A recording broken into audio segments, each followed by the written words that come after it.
Coffee and Kidnappings by Selohtun. Read by Satori Reads. Chapter 2.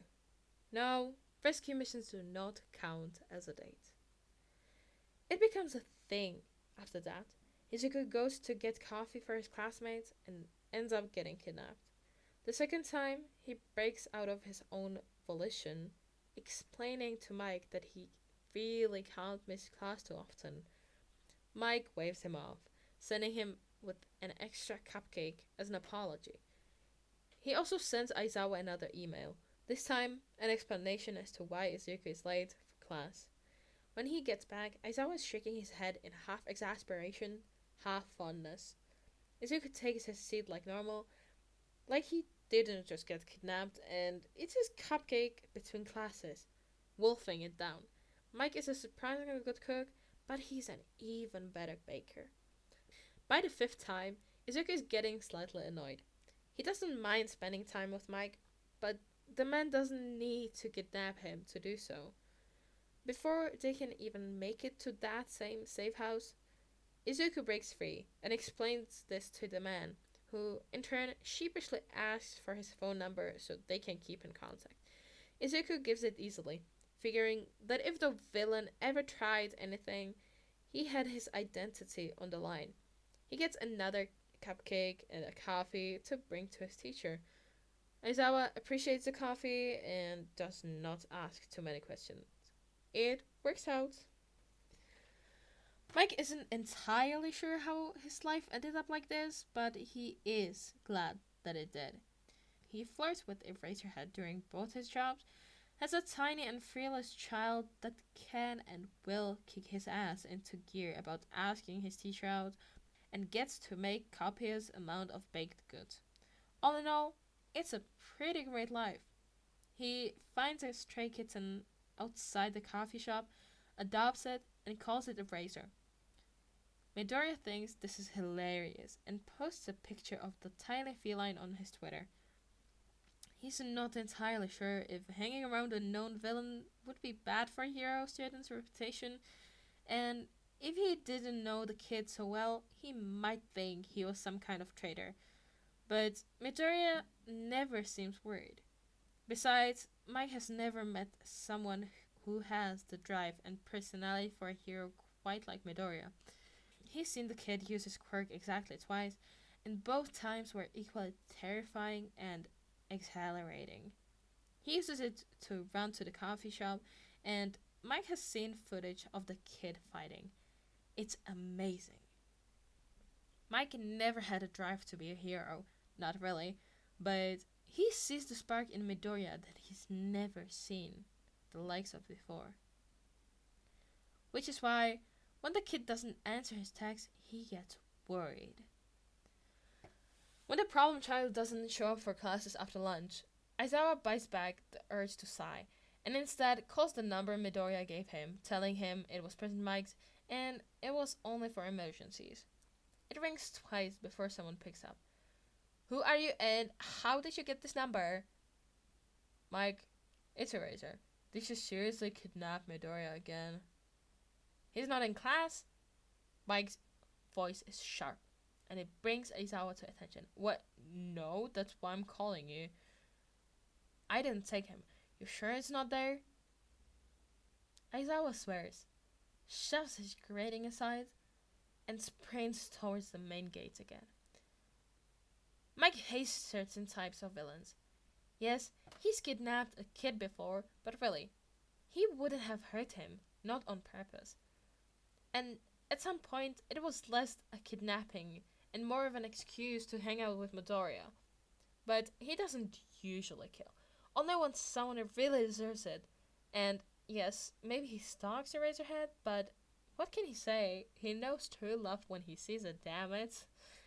He's getting off topic. The point is, he doesn't want anything to happen to Midoriya, and Eraser's call was nothing short of concerning, so Mike decides to take matters into his own hands. The coffee shop Midoriya usually goes to is closed when he passes by, but Aizawa has too much on his mind to think much about it. He gets a text from Mike. Meet me at the warehouse. You know the one. No exclamation marks. Even President Mike is taking this seriously. He's too worried to question it too much. Izuku knows he's been kidnapped. It's not pleasant. It's not Yamada, and unless Aizawa has finally lost the last of his sanity, it's probably not some insane test. His head is covered, his hands are tied, and he can't use his quirk. He tries, but there's nothing there. Great. The good news is that he hasn't lost any limbs, not that he can feel, but that's not good news as much as it is normal news. The thing covering his head gets pulled off, and his eyes take a moment to adjust to the light. And it's no one he recognizes, and he's not sure if that's a relief or even more concerning. Are you sure this is the right kid? He looks way too innocent to be hanging around someone like President Mike. You think I could mistake that fucking hair? Looks like a damn tree. Trust me, this is the right guy. So that's what this is about. They look like pretty normal street thugs, but Izuku doesn't like to underestimate people. Not that he can actually do anything right now. So, is there a reason you kidnapped me? Or is this just a for fun thing?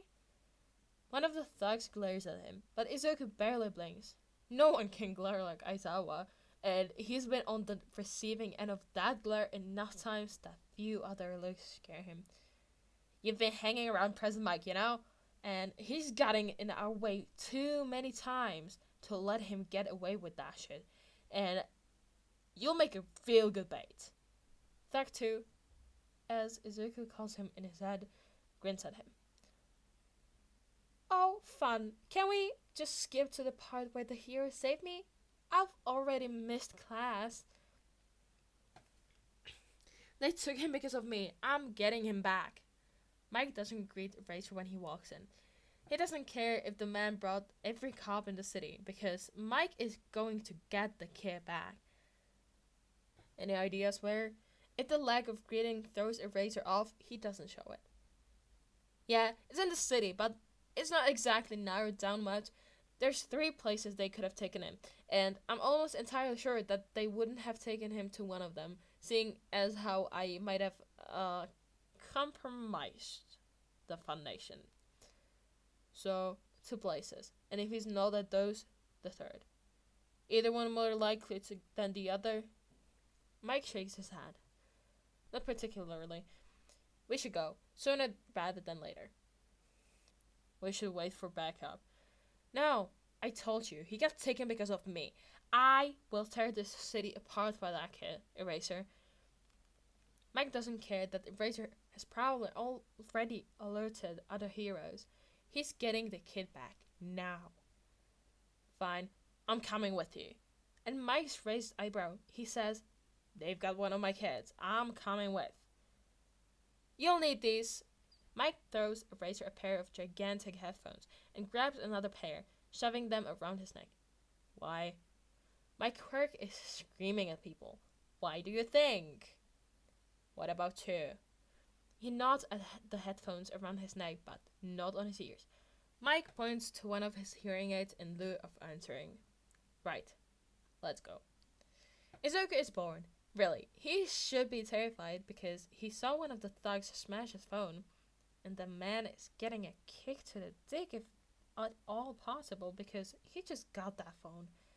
So he has no way to contact anyone, even if he could get his arms free.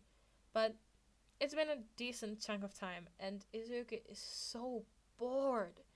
He'd be complaining if one of them hadn't threatened to break his legs if he complained anymore. And yes, Izuku has broken a lot of bones, but he doesn't really like to, despite what some people think. Before he can fully weigh his options between staying quiet and broken legs, and honestly, he's so bored that he thinks maybe the legs would be worth it. A door gets kicked in. Before either thug can react, one of them is wrapped up in Aizawa's capture weapon, and the other gets punched in the face by Mike. Mike sprints up to him, letting Aizawa take care of the thugs. As soon as he's untied, Izuku hugs Mike. Oh, thank thank God. I've been so bored, and one of them threatened to break my legs if I kept talking. I'm glad you're okay, kid. Here, wear these. Mike hands him a pair of headphones, and thankfully, the kid doesn't question it too much. Mike nods to Eraser, and the hero sprints over to them, letting the thugs stand back up. You're working with heroes now, Mike. Mike, who would usually have some sort of witty comeback, just glares, checks that the kid and Eraser are wearing the headphones, and turns off his hearing aids. Fuck you! It's not his most elegant comeback, but it is effective. Both thugs collapse, ears bleeding, and the entire room shakes. Mike turns his hearing aids back on and turns around. Did you defend them by screaming "fuck you"? Hearing Midoriya swear isn't enough to throw Mike off, but he recovers quickly.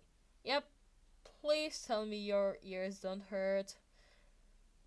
No, it was super faint, but I still heard it. He hugs Mike again and turns to his teacher. Did he finally ask you out? Or was this like a first date kind of deal? No. Yes, great first date, right, Eraser? Eraser just glares daggers at him, and Mike laughs. Come on, you liked it. And your kid is fine, so it worked out just fine. Problem child. Why don't you use your quirk?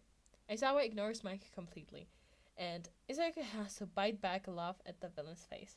Then his teacher's question registers, and Izuku realizes he still can't feel one for all. Panic floods his system. I can't feel it! Oh no! What if it's gone forever? Then what will I do? What do I tell All Might and my mom and my friends? And what will happen to make me going to UA? And then... Breathe, problem child. Breathe. Izuku realizes he's crying. It's not gone forever, okay? We'll get Recovery Girl to look you over. I'm sure it's just quirk suppressants. I'm going to murder them, Mike says suddenly. Mike, no. They made him cry. There will be blood. Despite his panic, Izuku laughs. You two get out of here. I'll clean up. Something tells Izuku that Mike's definition of cleaning up might involve a small amount of murder, but he can't bring himself to care right now. Aizawa clearly wants to argue, but evidently decides that Izuku is more important, and sends Mike one last warning glare before they leave for UA. Recovery Girl gives him a clean bill of health after confirming that the suppressants are making their way out of his system and that he'll have his quirk back in a few hours. Aizawa can feel the poor kid's relief as he thanks Recovery Girl. He's about to go to Netsu before he gets attacked. All done, and I didn't even kill them. Proud of me, Eraser. Aizawa rolls his eyes before texting Mike back. No, only if you get me coffee. It's a date! So, this was Coffee and Kidnappings, Chapter 2 by Selohtun. I hope you enjoyed this fanfiction. Go check out this author. I will be adding the link to their account on AO3, and I will be adding that to the description along with the link to this chapter.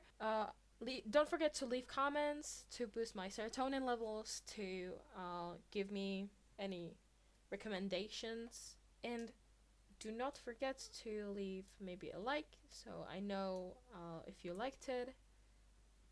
And bye bye for now.